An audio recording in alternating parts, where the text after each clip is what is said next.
Hello, it's Randi Rhodes. Here's a clip from our show, and go to randyrhodes.com for the whole thing and a podcast. Buy a stinking podcast. Mary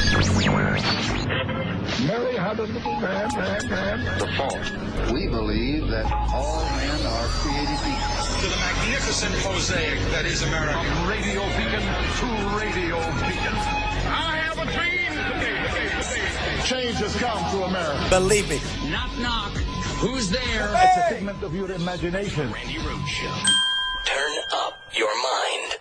You know, first of all, President Trump is a bizarre poster boy for the idea of fidelity to the rule of law or non-political prosecutions. He campaigned based on the idea of locking her up. Right. He thinks that James Comey should go to jail. He directs the Department of Justice to investigate Obama for allegedly bugging his office. And so this isn't a person who knows about faithfulness to the rule of law. This is a person who abuses his office every chance that he gets, and then he lies about it. So we can think about that memo he dictated on Air Force One, in which he lied about the real purposes of a meeting with the Russians. So what impeachment is about ultimately is the security of our democracy. Do we have faith that the people who we elect to lead us are in fact not looking out for their own personal gain, not trying to keep their own butts out of jail? And that's the problem with the analogy to the Pentagon Papers.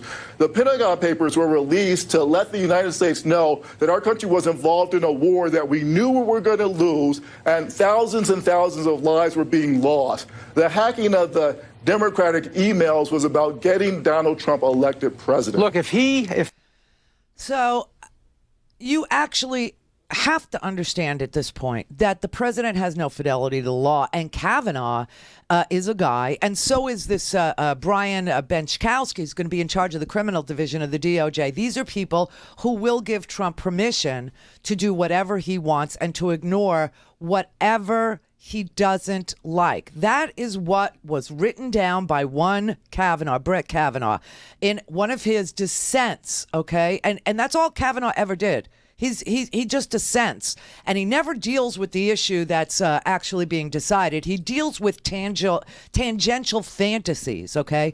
And he always says, "Well, let me just give the somebody permission to have a unitary executive," or let me just say that as president, if he doesn't like Obamacare, he doesn't have to enforce it. He could just walk away from it, even though it's been duly passed by Congress, signed by a president, enacted into law, ruled constitutional. If the president doesn't like it, he just doesn't have to enforce it.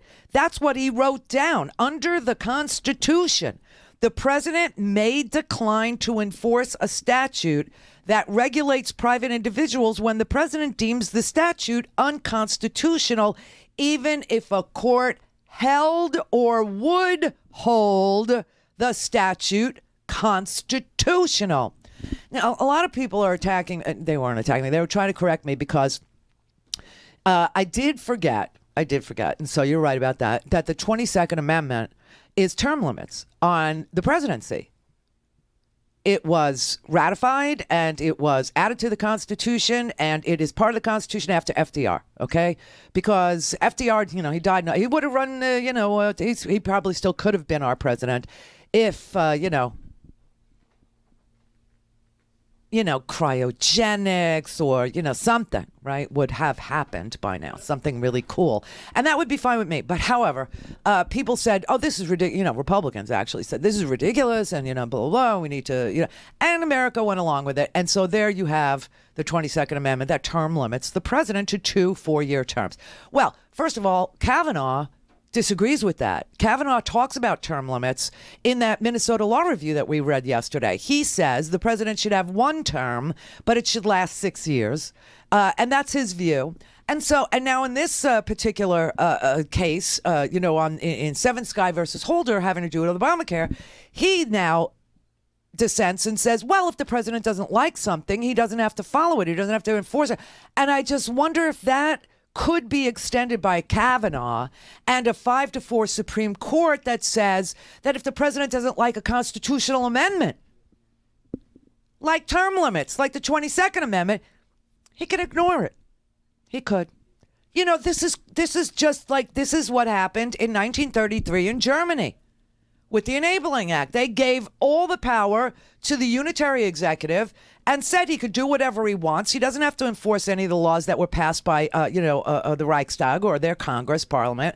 They don't have to, and their Supreme Court in Germany at that time said, okay, and didn't do anything. They let Adolf be a unitary executive because Adolf had created a crisis. He literally set fire to the Reichstag and then pointed at it and said, oh, see, the German people need to be protected. I have to have, the ability to act. I alone can protect you. I alone can fix it. And the Supreme Court in Germany said, okay.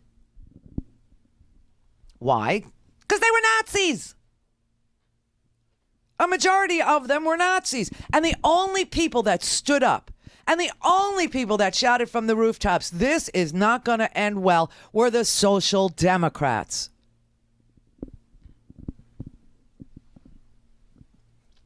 The only people to say anything about this were the Social Democrats. The Supreme Court went along with it in Germany.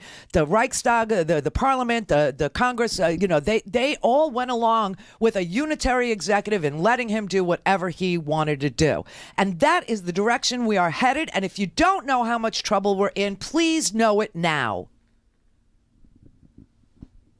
This is a sickness. A sickness. And let me show you what happened today at NATO, where our allies are now our enemies and our adversaries are now our buddies. He loved Kim Jong-un. I got along with him. So, and the nuclear threat is over, which is total crap. It's a lie. A lie, a dangerous lie. He did the same thing with Russia. It's a good thing to get along with a murderer. It's a good thing to get along. Vladimir Putin, he's just a person. We're all people. Yeah, except he just killed a woman in the UK with this Novichok that only comes from Russia, that was left over from the poisoning of Skripal and his daughter Julia.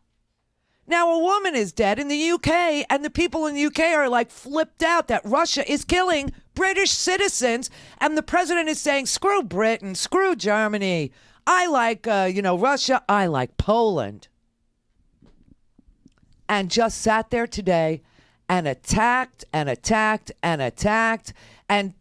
projected. Okay, remember, Donald Trump loves Russia, right? He loves them so much that at the G7, okay, which is a group of the best economies in the world that get together and design, a way forward for, the world economy with everybody in the it used to be the 8 richest countries, and they kicked Russia out. So now it's the G7, not the G8. Why'd they kick Russia out? Because Russia invaded its neighbor. Not only did Russia invade Ukraine, but Russia, which is a petrol state, literally turned off the gas on Ukraine and tried to freeze them out. Literally. Okay? But he still made the argument at the G7, let Russia in. It used to be the G8 because Russia was in it, and now Russia's not in it. Now, I love our country. I have been Russia's worst nightmare. Yeah, right. If Hillary got in, I think Putin is probably going, man, I wish Hillary won because you see what I do. But with that being said, Russia should be in this meeting. Why are we having a meeting without Russia being in the meeting? And I would recommend, and it's up to them, but Russia should be in the meeting. It should be a part of it. Whether you like it or not, and it may not be politically correct, but we have a world to run. And in the G7, which used to be the G8, they threw Russia out. They should let Russia come back in, because we should have Russia at the negotiating table. How many times did he have to say Russia, Russia, Russia? Okay, so he's advocating to let a murdering, invading, penal colony, you go to jail in Russia for exposing Vladimir Putin's crimes and then you die in jail, right? He's advocating for Russia to be at the table. And then today he sits in Brussels with the NATO countries and start screaming that Angela Merkel is in the pocket of Russia? Well, I have to say, I think it's very sad when Germany makes a massive oil and gas deal with Russia, where you're supposed to be guarding against Russia, and Germany goes out and pays billions and billions of dollars a year to Russia. So we're protecting Germany, we're protecting France, we're protecting all of these countries. And then numerous of the countries go out and make a pipeline deal with Russia where they're paying billions of dollars into the coffers of Russia. So we're supposed to protect you against Russia, but they're paying billions of dollars to Russia, and I think that's very inappropriate. And the former chancellor of Germany is the head of the pipeline company that's supplying the gas.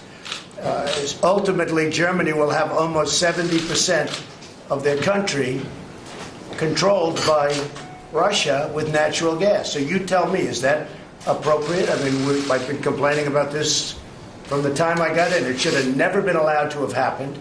But Germany is totally controlled by Russia because they were getting from 60 to 70% of their energy from Russia and a new pipeline. And you tell me if that's appropriate, because I think it's not. And I think it's a very bad thing for NATO, and I don't think it should have happened. And I think we have to talk to Germany about it. On top of that, Germany is just paying a little bit over 1%, whereas the United States, in actual numbers, is paying 4.2% of a much larger GDP. So I think that's inappropriate also. You know, we're protecting Germany, we're protecting France, we're protecting everybody, and yet we're paying a lot of money to protect. Now, this has been going on for decades. This has been brought up by other presidents, but other presidents never did anything about it because I don't think they understood it or they just didn't want to get involved. Oh my God, yeah, only he understands it, okay? This pipeline, according to the Russian Foreign Ministry, has nothing to do with the government. It is a commercial enterprise. And this is what the German defense minister told me about. Of course, this pipeline started some 15 years ago, way before there were any NATO targets as there are right now. Listen to what she told me. First of all, this is a pipeline. This economic project started, I think, back in 2002 or 2003. So way before Russia changed its behavior in 2014. We have a very diverse mix of energy supply. Mm-hmm. So the president hasn't to be worried that there's any kind of dependency. On the contrary, if there is one person who has been dealing all the time with President Putin very hard on the issues of the Ukraine and the hybrid war in the Ukraine, it was Chancellor Merkel. So there she is addressing both issues, that Chancellor Merkel has been the European leader who stood up very, very firmly to Vladimir Putin, and all of this non-dependency, as she put it, on Russian natural gas. Germans apparently take about 35% or so of their natural gas from Russia. And we understand from what you heard Jim Sciutto and our own John Defterius of CNN Money have basically said that it's mostly about, the president's complaints over this natural gas is mostly about a business concern. The United States would rather have that business action. The U.S. wants to be a big exporter of natural gas, and they've even had talks about this pipeline in the past, and clearly wants to supplant, as you've just heard, some of that. But, I mean, all of this is incredibly acrimonious at a NATO summit where expectations amongst the leaders there have been very low, given what happened in Canada at the G7. Seriously, dude, this man does not know what he's doing, and he's opening up Pandora's box, and he went on and on and on. He prattles. I think that 2 world wars and the Cold War taught us that we are stronger together than apart. But how can you be together when a country is getting its energy from the person you want protection against or from the group that you want protection? Because you understand that when we stand together, also when dealing with Russia, we are stronger. I think what we have seen is that... No, you're just making Russia richer. Well, you're not dealing with Russia, you're making Russia richer. So I think that even during the Cold War, NATO allies were trading with Russia. Then there have been disagreements about what kind of trade arrangements we should go into. I think trade is wonderful. I think energy is a whole different story. Holy crap, man. This is sick. And what about the claims from the president that Germany is what he calls a captive of Russia? What's he referring to? Well, he's referring to the fact that Germany and, frankly, a whole bunch of European countries depend on Russia for natural gas. Germany, in its case, gets about a third of its natural gas from Russia, another third from Norway, a little less than a third from Netherlands. If you look at the rest of Europe, it's not that far out of whack. I mean, after all, Europe is close to Russia. Russia produces a lot of natural gas. The whole European Union, a little more than a third. Again, Norway, and some from across the Mediterranean in Algeria. Big driving factor here is cost. These countries, after Russia invaded Ukraine, they said, listen, we're going to buy less Russian gas. We want to be less dependent on it. But the fact is that the price of Russian gas has gone down. They've been buying more of it. And a lot of that is an economic factor. I will say this.